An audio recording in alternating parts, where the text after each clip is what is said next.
This is gonna be like the first official Powers of X video where I talk about mutant powers of some of the X-Men. Now, my actual first video was Forge. I really liked that format, so we're using it now for another character entirely.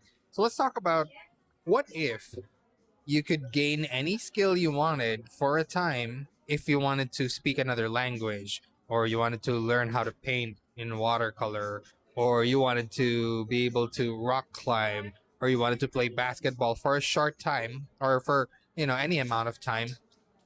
But the trade-off would be that you're taking it from a person who has that ability or skill or knowledge, right?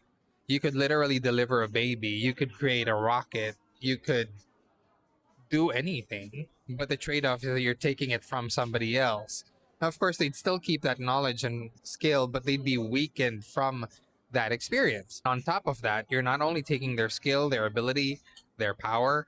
What's actually happening is you're getting a chunk of them, their thoughts, their memories, their feelings, in your head for the exact amount of time that you have those skills, abilities, and powers. That is exactly what Rogue is experiencing. That's her superpower. It's not super strength and flight and, a little bit of invulnerability. It's not that. Because those powers she stole from somebody else. Did you know that? Okay, so Rogue used to be a villain. Actually, she used to work under her adoptive mother, Mystique. So not a lot of people know this, I think. But what happened was when she was a villain, she came across Carol Danvers. Yes, Carol Danvers. Now we know her as Captain Marvel, but she used to be Miss Marvel or Warbird. So when she was Miss Marvel, she fought Rogue. And the way that Rogue's powers work is if she holds on to someone long enough, she could literally put them in a coma or kill them. Depends on, the situation. But what happened was that Rogue fought Miss Marvel and basically put her in a coma. So what happened was she retained all of Miss Marvel's powers at the time. The trade-off was that she basically took Miss Marvel's persona into her head. It was basically like having a split personality almost, because it's screaming in your head all the time.